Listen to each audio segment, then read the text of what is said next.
so instrumental in their success is not available. So we're going to have to see what Expression chooses to go for to counterpick that Jax. We know in their game versus Gambit, he did go for that Diana. Singe is still on the table. There's a lot of options available. We just got to see what he's going to go for. The Diana game definitely comes to mind. In that one, I believe he was 2 versus 1 as well, though. So really the importance is in those deep wards. And if they can get the deep wards so that SKT actually walk into them. We've seen SKT pull a lot of tricks as well. Them waiting in their base till the very last second when they rush cross over to the minion lines. They really don't want to give away how they're setting up the lanes in the beginning. So I think the level 1s even are extremely important in this matchup. So we see there for Sword the Sona and that Lee Sin. I'm going to see Watch on the Lee Sin, something that, of course, Bengi has done so well within the last couple of games. Yeah, for sure. I mean, I think taking Lee Sin away from Bengi when he's posted up such big results is a really smart move. Bengi has been picking it right away if it is available. I think that's a really smart move on him. He's just been playing really well. Even in the first game when he lost, he got their bot lane, he got them ahead, and he's just been making play after play. So Watch, we haven't seen him play it in this tournament yet, but no doubt he's going to be able to post up some results as well. Oh, so Bengi hovering over that Aatrox, which is another jungler that's very strong early if he has his passive available, though. That's someone with a lot of counterplay. When you're jungling Aatrox, you feel really strong when you have your passive up, but very weak when you have it down. And with these junglers at this level, the whole team can take advantage of you if they know that your passive is not up, and they can all just come in, invade your jungle, and really shut you down. Yeah, for sure. I mean, Faker still has his Ahri on the table, so I would not be surprised to see him pick it up. Ahri plus Aatrox is a really powerful 2v2 combination, so I would not be surprised for them to put a lot of pressure onto Nagne and try to take advantage of the less experienced player on Najin's sword. So we see the Ahri coming out there as the final pick anyway, so kind of expecting that one while it's still on the table for Faker. Other side, just to step back a little bit, the Renekton coming out in there for the top laner Expression plus the Corki as well. It's really interesting that SKT team, they've got a lot of split pushing potential. Not only do they have the Shen, but also, as mentioned before, Piglet on Vayne gets to the point where he can split push himself, and then Faker, as always, he's confident in his 1 versus 1 abilities. Yeah, for sure. I'm not surprised at all to see the Renekton and Gragas picks picked up.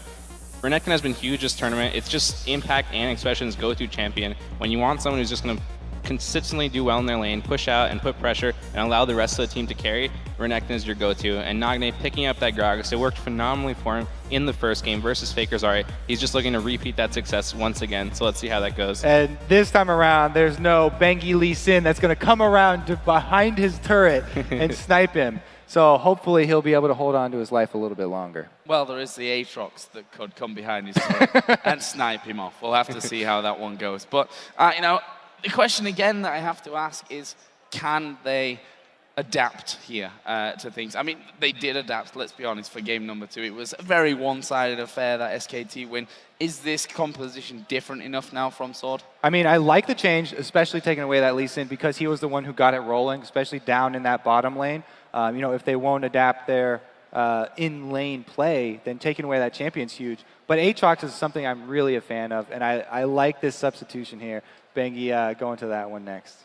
Yeah, no doubt. They gave Corki to Prey again. He's picked it basically every time it's been up. We've seen Corki huge in this tournament. Triforce, of course, a big factor in all of that. He hasn't had that much success on Corki in the last games, so I'm actually really surprised that they chose to go for it again. But I mean, obviously, that's just showing confidence. I definitely think they're going to step it up for this game. So. Also, that dual lane, Sona was banned out in the first game. So SKT, they know that that's a high priority for this bottom lane. We'll have to see if they can execute with it. Well, thanks again once again for you, boy, for joining us for the picks and bans on this one.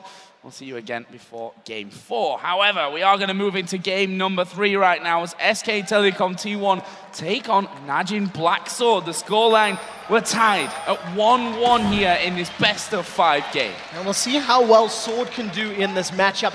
In the very last game, we see them actually stealing away 2 picks here from SKT. That Lee Sin and that Renekton, locking them in for Sword, and we'll see if Sword can have the same level of success. As it stands, SKT with a heavy 5-man push down this mid lane already. All right, so SKT also coming out with the 4 Doran start here. 2 blades, the ring, and the shield. They've pretty much got the whole set here, and I like the fact that they've got Shen with the Doran shield. He can go very easily into a 2 versus 1 situation if they are able to get the ward coverage down. to find that out.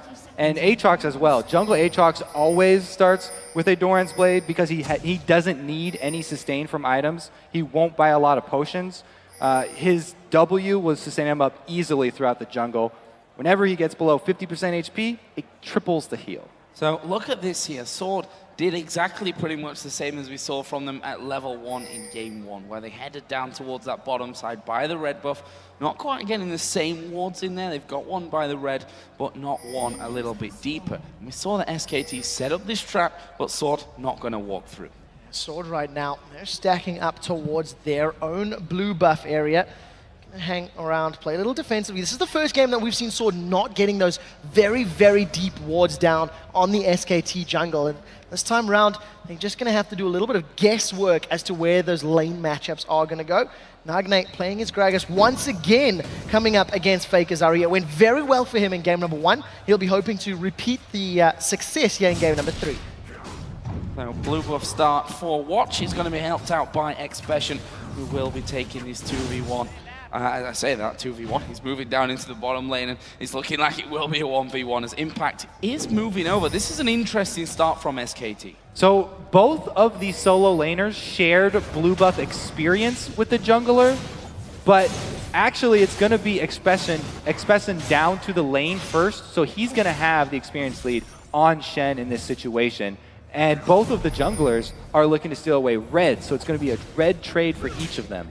Well, Bengi has already secured that red buff, still looking very, very healthy from this early start. Watch will secure the red buff a couple of seconds later, going to clear out the last stragglers of that camp, and you see Bengi continues to stick around in Sword's jungle. He's now gone into that Wraith camp and will be stealing that one away. It looks like Watch will most likely be doing similar as he's moving up to the Wraith camp, and both of these junglers reading their opponents and copying their plays. I also want to shout out that Bengi is going 6% lifesteal, so 3 lifesteal quints on his jungle Aatrox, whereas the European Aatrox, a lot of them just like to run straight flat damage on him, and he might even make use of his passive very early here. Aatrox loves diving turrets because he can just revive in the tower aggro reset. Looks like they make the call for him to just back off, though, as the good ward coverage for Najin Sword. So it does recall there after stealing away some of the golems, the Wraith camp, and the red buff. You can see that Watch once again still sticking around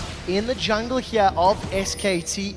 Gonna pick himself up as double golems. Piglet and Pumandu have been pushing Prey and Kayn extensively in this top lane. Every time we flicked up, Piglet and Mandu have been against Sword's tower, but Prey is doing well to CS, just a couple behind, and he does have that full wave in front of him. Yeah, someone forgot to tell Watch that they've switched sides from this one around because he's taking everything on that bottom side of the jungle here. We just saw Bengi actually going over to the Wraith to see that there wasn't anything there. Of course, nothing on the red buff. And when he jumps over that side, he'll see that the big golem is gone as well. Bengi sulking a little bit as Watch has cleared out most of the large objectives. Watch going to return to his jungle, going to clear out that golem camp as well. Now he's going to go in to try and aid Prey and Kayn. If there's any sort of harass down, they could burst Piglet, but there's no CC. Without that crescendo available, they're going to be relying on the summoner spell and the power chord slow of Kayn. You can see Watch still milling about at the back there, waiting to use that safeguard in. Vision is not available. He's actually snuck himself in, so SKT are not going to be aware of Watch's position. However, look at Bengi sneaking up from the lane.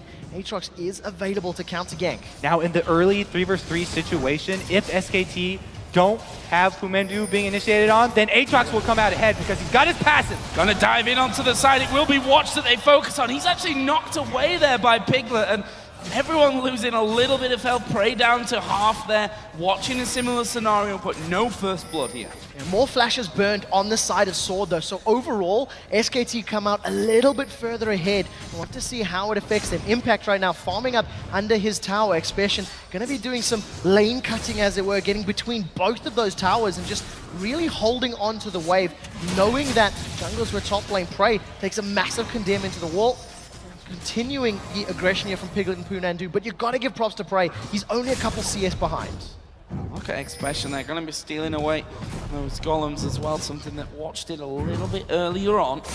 Knowing that Bengi was on that top side, he's feeling very, very safe to do so as well. There's Piglet actually chasing in on towards Prey once again. As he said, he condemned him right underneath that turret against the wall. Not quite got the ability to do that one again. Finally, in the bottom side, we're actually going to see Impact trying to stop Expression doing that farming, but what are you going to do? Pops his ultimate, and he's all fine again. And there's nothing in the jungle for him to steal away either, so he's not going to get that much out of the ultimate. Meanwhile, when Impact does hit level 6 and he gets his Stand United, then he will actually be able to turn around something like this top lane gank that's about to go off. Will he get level 6 in time, though? They know that Lee Sin's coming through there from that one. Impact does hit level 6, but the fact that Watch hadn't committed there. Right, they wanted to bait it in, but since he wasn't quite level 6, don't want to take any chances. Well, we do see Impact and Expression still trading blows on this bottom lane. Expression playing confidently, but hasn't built himself up a lead. Remember, he stole this pick away from Impact. Impact does have Stand United, as you can see. Watch moving towards the top lane. Bengi is very close by. Watch has committed, lands the Sonic Wave. They've jumped onto Piglet. He manages to get over to the ward. First Blood is going to potentially be picked up here by SKT. Here comes Shen. He may have been interrupted. I don't think he landed. I think he Renekton got in the way. Now Bray still alive. Bengi continues to focus him down. Gets the auto attack. Here comes Nagne. They pop Bengi's passive. The Bloodwell's going to come back up, and that's going to be another kill for Sword. Great win for Sword right there. They were able to get the Stand United as well as the Aatrox passive down in addition to their kills. It did cost Expression his life though, because he had to dive the turret to get in range for that stun and interruption. Well, this was waiting a little bit there for that first blood, but it certainly comes quickly. Now 2-2. It's Najin Black Sword that have a slight lead coming off from this one, having the farm lead and that top side of things. Impact once again going to be pushing on through. He's not really been back to buy much up at this stage. See his opponent Expression, who did go down just a little earlier, has now got that giant spell added into a Doran's Blade and shield coming into this bottom lane again. So Faker once again, after hitting level 7, got some good wards. Watch is just going to get melted. Faker's got another Spur Rush, is going to get forward, picks himself up a kill, and just melts Watch in the jungle. Faker had to pull that pick off by himself because Bengi still coming from the base. Now they have all 5 members around Dragon though, and because of the play made by Faker and Faker's warding, they're able to grab that objective. I have to say, he struggled a little bit in game 1 to make these kind of plays. He was baited into almost a similar scenario in a similar area of the map in that one, but this time around, things working off nicely. They get that objective straight away afterwards. Job done here for Faker. He goes 1-0-0 with that Finnish Codex now added in to his double Doran's rings. And Nagne changed his build up a little bit again, going for that chalice again this time. Yeah, what we actually noticed there was Expression helping out Nagne with that blue buff. Expression pulls it up, Prey and Kane now trying to challenge and interrupt Bengi and Faker on this blue. Watch is nearby, does have his smite available, and there's no smite for Bengi, so this is going to make Bengi and Faker back away. That blue buff went on a very long walk as it does reset itself and secured there by Watch. So a good steal by Sword to give themselves a little bit of an advantage. All of this jungle action is causing both junglers to be quite far behind. You can see it's a level 5 and a level 4, whereas the supports are already level 6. Oh, Expression taking a lot of damage there underneath that tower. The Zyra Vayne combo doing a lot here against him. He does have the ultimate available should he need to pop that for safety, but in the end, with those minions being knocked down, they're able to force Piglet and Mandu away to stay safe. And in the meantime, Prey and Kane are going to come back down into this bottom lane. We finally have Crescendo in there for Kane as well, just a bit of added danger. Yeah, we'll see if we can make it work for him. We do see that Phage sitting with Prey. Going to interrupt the recall of Pumandu, but not going to commit further than that one. Summon a Flash and Barrier almost available there for Prey, so if a fight were to break out, he does have that potential to survive some burst damage from Piglet, who's once again running that cleanse. Does have a 10 CS lead, so as it stands, Piglet's Vayne a little bit further ahead thanks to all that very early pressure in that 2v2 lane. Up top, we do have Watch getting positioned for a gank, but he misses the Sonic Wave. Sad times for Watch there. Trying to get in. Nicely dodged though by Impact. We'll just whistle by, and he will be living to fight another day up on his top side. Between the two of them, 81 to 73 CS. Expression having the lead on that one, despite the fact that Impact was able to pick up that kill onto him a little bit earlier on. You can see that he's playing that one quite aggressive. And with that giant belt, with the chain vest, the main ingredients of that Sunfire cape, Impact not taking too much damage from him at this point. This would be the first match, I think, of the 3 that we've seen so far, where Impact and Expression have basically been even during the course of the game. In Game 1, Expression got very far ahead of Impact Shen. Game 2, they went in 2v1 lanes, and Impact got very far ahead. And right now, they're sitting basically even. 5 CS difference, and you see all 3 Dorans with Expression right now. Pumandu and Piglet trading back and forth. There's a Crescendo! Crescendo coming in. As he's watched, there is the Stun United. Is it going to be enough for Mandu? No, it's not. They managed to lock up Watch, though, and they'll be able to bring it back. Mandu stealing that one. Probably could have left that one off for Piglet, but they will trade. It's a jungler for the support. He definitely should have left that for Piglet, because that was double buffs. Bengi here wants more. Here comes Bangi, doesn't manage to land the Blades of Torment, and Impact and Piglet not really all too keen on that one. They're going to be happy with putting a lot of damage on this tower, and if nobody comes to contest, this could be the first tower of the game in favor of SKT. Will be the first tower of the game here. I think they've got a good wave coming up. Vayne is just making sure that the next one doesn't come down to that one. Meanwhile, Impact joins him, and that will be surely the first one of the game going down in favor of SKT. Well, it's taking its time, that's for sure, but it is generally on its way out. Faker, meanwhile, has gone up now to this top lane to go up against Expression. Meanwhile, they're still having to tank it up. Finally, it goes down. There we go. What I like about that is the tower is denying the minions, the gold, the levels, the XP from Prey. So even though it's only a 10 CS difference, it is a little higher thanks to that sort of strategic decision-making there of Piglet and Pumandu. Right now, Prey, with that Sheen completed, is now once again returning to lane. But I anticipate that Piglet should have his Blade of the Ruined King or be very, very close to it, which is a massive, massive spike for him. He's going to be able to out-duel Prey in a 1v1 situation as long as he doesn't get instantly burst down thanks to Kane's Crescendo. Just saw Faker there actually trying to lure in Expression. Well, didn't quite work out for him. He did have Bengi there to help him if that would have gone down, but a plan not coming to fruition. However, in this bottom lane, it is once again 2 versus 2. Those grasping roots, as we've seen before, have been a real game changer. Currently, Kane doesn't have Crescendo up and available. Expression going to come in there. Charm actually did land onto him, but Expression had already got himself out to safety. But is it really safety? No. Bengi's coming around the side. There is the knockup. Ulti popped here by Aatrox. Bengi actually going to have his passive pop from this one, but Expression won't escape with his life. It's Faker that picks up the kill. Expression staying there because he wanted to pop that. Oh, here we go down bottom. Strangle Falls comes down, throws Kane. No, he flashes over it. Now Piglet, tablet forward. Oh, he got hit. Catches him just with a tip. He manages to flash away. Now Prey, way up front, secures a kill onto Piglet. Throws down the barrier. Piglet is alive in the background, or rather, the tower drops in the middle there for Sword. A very good fight going in favor of Prey and Kane. It's not over, as here comes Watch. If the Sonic Wave lands, Piglet's in trouble. He connects. Barrel comes out a little wasted. He gets the Sonic Wave to land even as the Condemn comes out. Really good confidence right there, and a little bit of overconfidence from Mandu. Continuing to try and fight that actually cost them his life, so that's the bottom turret as well being traded for this top. So that brings the gold. Where should we should probably wait a minute because SKT are pushing that middle outer turret as well. We do see Najin coming around the side just to stop that one from happening as the minions get wiped out as well. And funnily enough, that does leave us level here. 2-2 in turrets, 5-5 in kills, exactly the same gold count. Game 1, Sword were able to maintain this level game up until the 35-minute mark where the Vision and the Baron Dance went in their favor. And we'll see if they can continue to do that again here. Of the 5 kills in Sword, 4 of them are with Watch's Lee Sin. There's only that single kill on Prey's Corki. Dragon is up, they've started this one off, and you can see SKT looking to challenge. There's no Faker though, and Piglet's pretty far away as well. Oh, Impact's actually going in for that one. But it was already taken down. Smited nicely by Watch. That will be a Dragon going over towards Sword. Impact needs to be careful here. He stood on top of the ward. Sonic Wave landed on to be realized. Oh, that position has been spotted there, but no follow through. That will just be a nice little addition to Najin Sword's gold token. Piglet once again split pushing with his Vayne. There's no tower now to focus down in this bottom lane. It's been dead for a while. He's going to keep farming up. Bengi and Faker just waiting out of vision range. If Nagne steps forward, he could get caught by the charm as Faker does reveal himself. Now, Piglet and Pumandu looking to play here with Prey and Kane.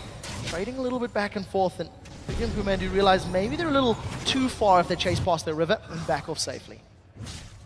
Top lane pushing back here on towards Expression. He's started to build himself that lead up at this point. 25 CS in the lead. 3 assists in the kill though over for Impact. He's level with him on items. Even got that Nega strong cloak above his opponent and the boots as well. He's also buying a decent amount of pink wards to keep that top area vision in SKT's favor. Now if Impact can keep his distance and know where Expression is at all times, then he can safely use his Stand United with confidence that it won't be interrupted this time and turn around some plays elsewhere on the map. Well, do you see Nagne being collapsed on here by 3 members of SKT? Bengi has got himself a Vampiric Scepter to go with all that additional lifesteal. He's going to knock Bengi backwards, doesn't connect with the slow, but watch, kicks him backwards. A great dark flight over the wall is going to allow Bengi to get out cleanly, but it's not going to be enough to get past the Excite. Now Expression is jumping onto Impact. Impact here down to half, but Expression not got the damage to finish things off, and Impact team able to stay alive there in that top side of things. Bengi a little bit unlucky, managed to jump away before taking, that deathly damage, but the Ignite was still running on him as he went over the top of the wall. Nagne picked up that one. Yeah, Impact was caught up in the fight that he was having with Renekton. Even if he had gotten off the shield from Stand United, would have saved Bengi's life. Well, the rest of Sword now stacking up towards this top lane. Impact is alone. If the rest of Sword were to collapse, that would be a 4v1. I think Impact is aware of the potential. He's backed off way down the lane. Sword secure the 3rd tower of the game and extend their gold lead to 2,500, maintaining control of the game ever so slightly. Yeah, going to plan for them at this point. You have to say that. See that Mandu now has almost leveled up with Watch and picked up that Oracle's Elixir as well. So we'll be seeing a bit more ward clearing coming in. Bengi putting down pressure on that mid turret. He does have his Bloodwell back up and available for him now, but they do take down the turret, and that leaves us at 3-3 in towers. All outer turrets down on the entire map. Question is now, where do Sword go from here? We've seen this sort of back and forth play from both of these teams, securing objectives when their opponents were not there to defend them. We haven't seen sieges or picks leading to these things, so we'll have to see how both of these teams play this one. Vision is the step that happened in game 1, and you can see a multitude of wards across all of these players. Nagne now looking to play Humandu. He flashes over the wall. Humandu's seen this movie before, and it didn't end well for him. He knows that Sword will not hesitate to follow up when they do get the pick on him. So blowing that flash right there, very, very well done. But it cost him a flash for just a ward kill. So it was just making the best of a bad situation here. A couple of times too many, maybe we could say, that Mandu's been caught out so far in this game, and he wasn't going to let that happen to him again. Flashing away, stay safe. But look at this, Bengi in the jungle off Sword right now, and maybe a little bit too deep. He's going to have Piglet coming up there with that Vayne to support him. In the end, just jumps away from it. We also see Impact pushing that top lane right out. He's going to try and steal a golem as well. He does have Watch coming in behind him, though. There's no taunt available. Now Impact is in trouble. Expression lands the stun down. We do see Impact gets kicked backwards. Slice goes through once. Crescendo over the wall. Dice now lands as well, and Impact gets dropped. Sword commits a fair amount to that, but they do get the kill. Impact was spending so much money on these pink wards, but there's a small path through the jungle that Watch took, getting through the vision, able to get behind him, and they take out the global at the source. Really well played there from Sword. Piglet making sure that that bottom lane is not going to go too far and too dangerous on towards that inner turret on the bottom lane. So he's just down there picking himself up some much needed farm, keeping that tower safe at the same time. He's got that Blade of the Ruin King now finished in. If we look over the other side, Prey added into that Trinity Force, and Sorcerer Shoes now with a pickaxe. Well, we'll see how quickly he can get that Last Whisper completed. Prey once again going with that. I'm going to start calling a traditional Corki build right now, because we're seeing Sorcerer Shoes as almost the standard boots on this patch version of Corki with a Trinity Force, and a lot of people, not deviating from it. Right now, Faker's going to secure that blue buff for himself, and if we go all the way back to just before Impact died, when Bengi and Watch were battling in the jungle, I felt that Watch came out way ahead as far as damage was concerned, and he's built more tanky. I mean, Bengi has gone glass cannon, basically. Yeah, he's got a single Ruby Crystal as his tank item to back up his Lifesteal Quince and his Bilgewater Cutlass. Yeah, going for the Bilgewater Cutlass, he's looking to be able to pick people off there and have another slow in his kit, but it did cost him in those jungle trades. Lee Sin has a very strong kit, for those trades. He can slow the attack speed of Aatrox, which is really where Aatrox is shining, and it mitigates a lot of his damage, especially if Aatrox does not hit his 2 spell combos that are hard to hit at long range. Just over 10 seconds for Dragon to come up there as we saw Sword move down to that Dragon Pit. In the end, it was SKT who started to push up through that mid lane, and it forced Sword to back away from the Dragon takedown. And now they're headed up top with Shen pushing that one through. SKT might be able to pick that one up or even make a play on mid. Look how clever they are right now. Yeah, great play by SKT, playing the map perfectly. They've got a stack in the mid lane, they've got the split pusher up top, and we always talk about when you've got that global, the best way to do it is shut down the source of the global, then go for the rest of the team. And as it stands, Sword, they saw a big juicy Dragon and almost got pulled into it. Now, Stand United is available, and you can see Expression going to challenge Impact, but if a fight breaks out, it's going to be SKT with the advantage that they can pull him down there. Expression has to keep vision of Impact this time. That's why you can see him chasing Shen to the ends of the earth right now. The rest of his team cannot engage unless he has vision on Shen, or else it's going to be a 5 versus 4. Oh, risky play here coming in, the barrel He lost thrown down. vision. They've done a lot of damage in there. It's Stan United coming in, the flash over from Bengi. They're going to get involved in this one. Where is the taunt from Impact? Everyone There it backs is. off. They flashed it away. They have pulled away. Dragon picked up here by SKT. Are they just going to back away through that bottom side? Yes, it looks like it. The charm did land there onto Lee Sin. They followed through Impact. Prey picks up the kill, and they're going to keep going. It's not over yet. Now there's a flash over the wall from Kane. Expression has his dominance running. He's flashed. He stuns up Piglet. That's been cleansed. The resonating strike follows through. Crescendo catches Bengi over the wall, but it's not going to be enough. And the Ignite is survived thanks to Watch's safeguard.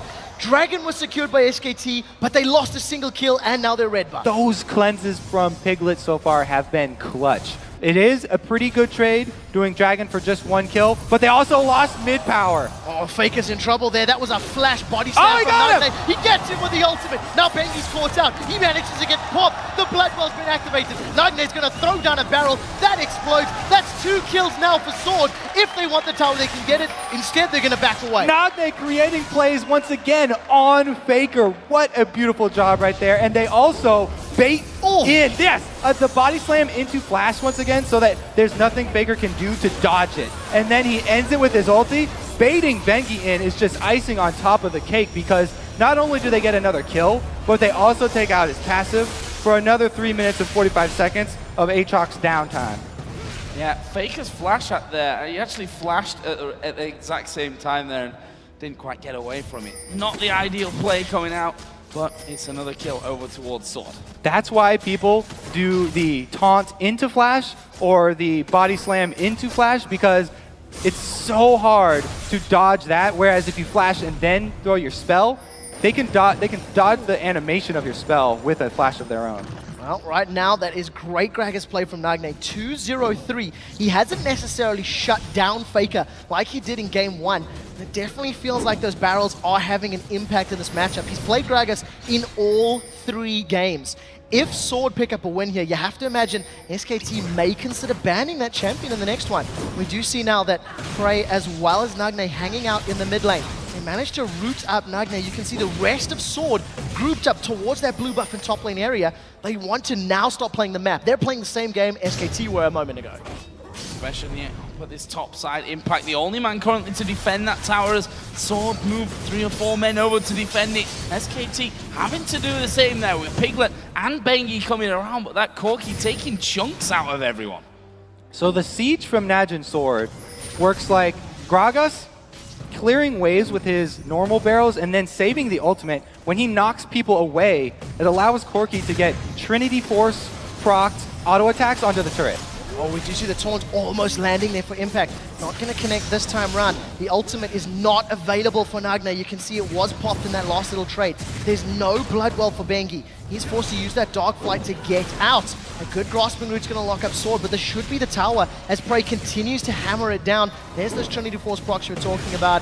A little bit of an extended siege, but Sword come up with a 4th tower kill of the game for themselves. And they're going to turn that into another blue buff here. That's very important for Nagne. He can continue to zone SKT on those tower pushes, and they can siege up.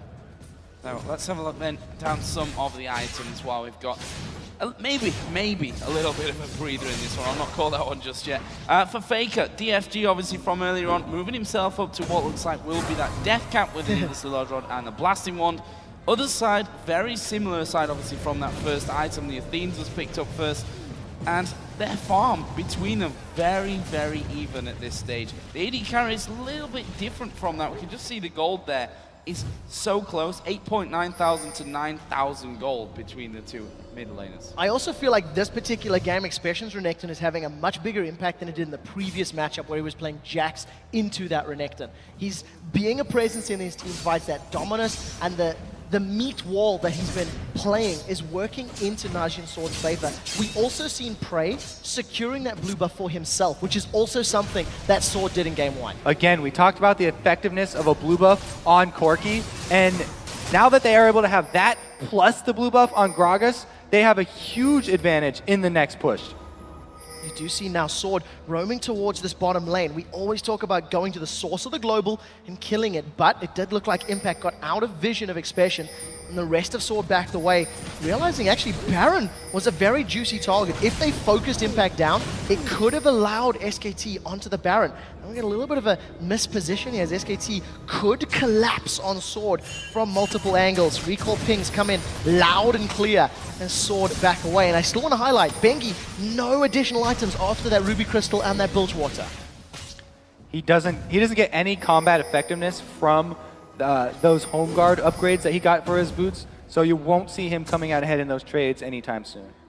Oh, there's Expression just walking in towards Impact. He had that pink ward down in the brush, and he continues to push this bottom lane out there as Bengi going to be the focus for those Milky Rockets as well. Now Piglet there playing a bit of a dangerous game, just seeing how much they can test each other in that middle area. Gragas and Lee Sin both off to the side from it, but the Dragon coming up here in 20 seconds would be another welcome addition for Sword. But look at this, they're actually heading around towards that bottom side of the map. They're just trying and close in on towards Impact. They knock him backwards with the barrel. Dominus is down from Expression. He's trying to get in range for that area of effect damage. Bengi comes down, but he misses his shot. Nagne pinned against the wall. Piglet is in a little bit of a dangerous position. They get stunned up by Expression, is melted. A great kickback from Watch. Nobody gets caught up by the Stranglethorns, and now you can see Prey and Kane rejoining the fight. The HP is with Najin's Sword as they get on the tower. That's the tankiness of Expression you were just talking about. He doesn't go down, and Impact, since he got caught out with the early 2 versus 1 there,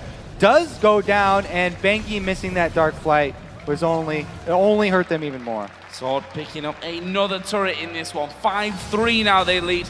Have a solid 4,200 gold, let's call it.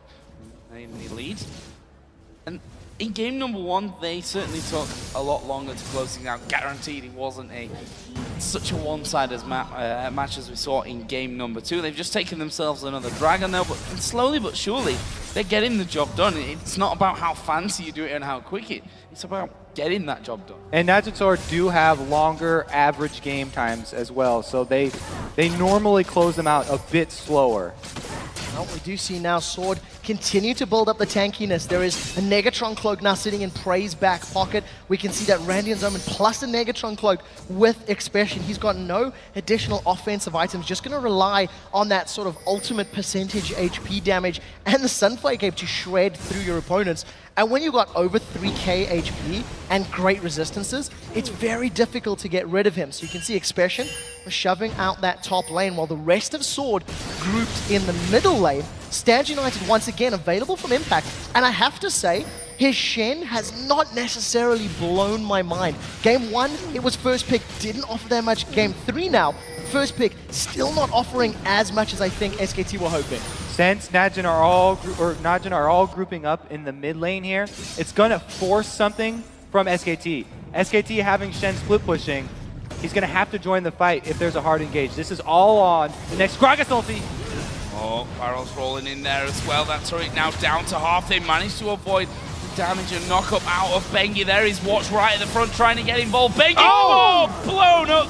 Well, his passive is there to save him. Will he be able to escape? There is Stand United coming in. Stranglethorn's going to knock Najin Sword into the air. Prey is going to fall here. Faker from the side. Crescendo comes around. SKT doing great in this one. Now Kane going to be the target. Exhaust goes down, but it won't make a difference. Especially he's going to try and chase down Faker here, but with Impact to get that taunt down, will he have the finisher? No. Faker is still alive. Charm's going to land onto him. Is he going to be able to walk away? Faker is still running, still damaging him. There's another taunt, and Expression goes down. What just happened here? Faker magic again. Faker timed that re-engage just at the beginning of the fight. Let's look at this again. He times the re-engage perfectly with the Aatrox revive and then Shen shield on top of Aatrox. Faker went right through that fight all the way to the back and takes out Prey at the very beginning, taking so much damage away from Sword. And then he's able to land the combo onto Sona. Now right here, it's up to the very coordinated play. Impact with the taunts at the perfect times. Right after the stun goes down, he gets it onto Faker, and Faker heals off the minion. He sees that he has the passive up. He gets the full Orb of Deception, which does the most damage and will heal him for the most. Then times the charm onto Expression for the last hit, which spaces out perfectly for Taunt to come back up. Massive, massive play there for SKT. Going to give them an immense amount of confidence. The tower did fall during that engagement, so Sword maybe tunneling a little too hard on that objective and chunking down Bengi. Thought that they could get away with a little bit more. We'll have to see how this affects them. 5-1-1 on Fakezari. And right now, Piglet's Vein 0-2-3. Not really a big factor in that engagement. Sword still hold a 3,500 gold lead. And we'll see how they play this one out, clearing out the vision all around the Baron pits.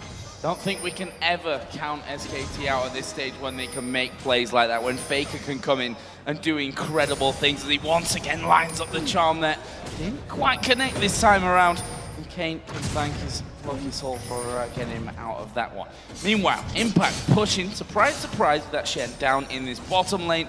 He's going to be joining a little bit later once that stand united is called for, but a bit of a standoff, similar to what we saw in game number 1 now, around this same time. SKT are going to do their best to stall this out because they actually can't make that same play again because they don't have the revival from Aatrox, and without that, he's extremely squishy. He'll just go down very quickly again. So SKT really going to do everything in their power to barely hold on to some vision around Baron and stall this game as long as they can. Well, the rest of Sword right now stacking down this mid lane. That's all 5 of them. They have their ultimates available if they want to start a fight. Pumandu off to the side. He's going to have to be careful. We do see Prey going in. Stranglethorns comes down. Now Prey is on the wrong side of the team. He's still alive. Crescendo locks up the backline there. SKT is Prey secured. The first kill of the fight. They traded support for support, but now Faker and Piglet are going to Sword side of the base. Prey gets taunted up. Prey gets knocked up. He's still alive though as he focuses down Piglet.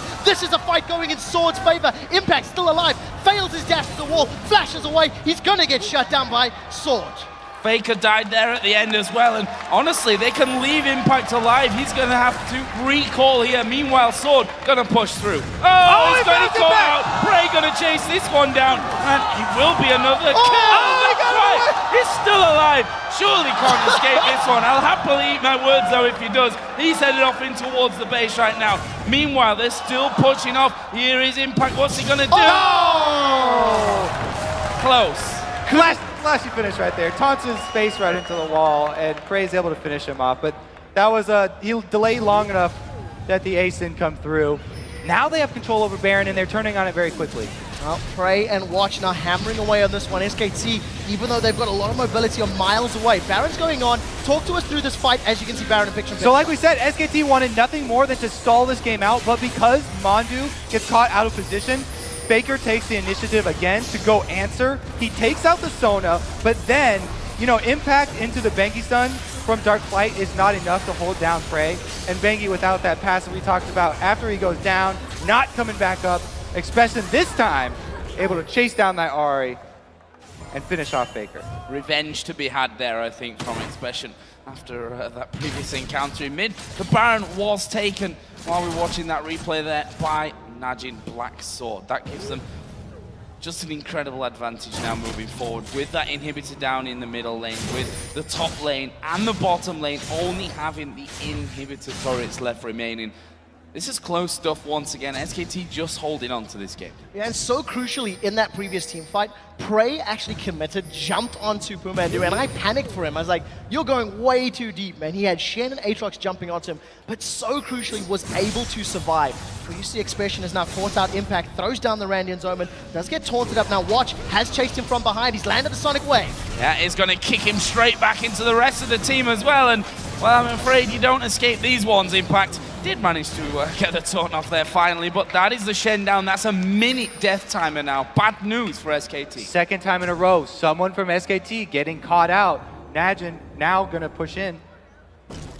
See how this works out for them. Sword with a 5 versus 4 in the best case scenario. SKT 40 seconds without Impact Shen. The rest of the Sword are now hammering away on this tower. The barrel comes out from Nagne. Doesn't throw anyone towards him, but Faker's low. Expression does get the stun onto Bengi. His Bloodwell still alive. Hasn't been popped yet. His Expression is going to slice and dice through the minions. They've taken down the inhibitor. That's the second inhibitor of the game, all thanks to Impact being caught out. Still 20 seconds here until Impact actually comes back in, but super minions coming down middle. Faker, Bengi getting himself sealed up as well to come back into the fight, and see Sword back down to the bottom lane where it's the last place with those inhibitors remaining. This is the next juicy target for them to put on that pressure so ridiculously hard and get those minions streaming in from the base, the super minions from every single lane. Sword has a pretty easy time of sieging up here. Not only do they have the Baron buff regen, but they also have Sona and continuous rockets coming out of Prey. All I have to do is wait for that Gragas ultimate one more time. He can split up this SK team, and they can take down the last turret. 3 seconds on its availability, 2-1, and all of a sudden that cask is ready to be thrown out by Sword. The question is, will anyone from SKT stand far enough forward to actually get caught out? Remember that Bengi still has his Bloodwell available, as well as a Locket of the Iron Solari, so a little bit more survivability in these team fights if they break out. Even if Nagne just pushes all members of SKT back with the barrel, then that opens up the turret for Sword to take down pretty quickly as well. So even if they don't get someone forward, it's going to be some tower damage. We see the rockets all landing nicely there on towards Faker. Prey gonna step himself up there and get a couple of auto attacks off, actually tanking up the turret and sort of actually moving into this one. It's watching Expression caught by the grasping hooks, but they just don't care about that one right now. They are gonna take the third and final inhib. Can they win the game? Well, we'll see if they can chase this one in. This is going to be a 5 versus 5 on the Nexus turrets, but Sword have got those streams of super minions pouring into the base. The barrel comes out there from Nagne, as we do see Bengi gets caught by a couple of auto attacks. Expression has his Randians, has his ultimate. Bengi started the fight. Bengi is going to go in for this one, but there is a crescendo coming away. Piglet going to use that cleanse on the backside, but he's going to be chased completely out of the fight. Stan United actually coming down onto him. Piglet did survive. Not so lucky here for those Nexus turrets though. There is Impact getting himself locked up. Piglet almost being blasted down. And there is Prey going in with the Valkyrie to pick up another one. That's 4 men down for SKT. And that is the win. 2 games to 1 now for Najin Black Sword. Top of that, 3 red side victories, and what a great turnaround. Najin Sword stealing away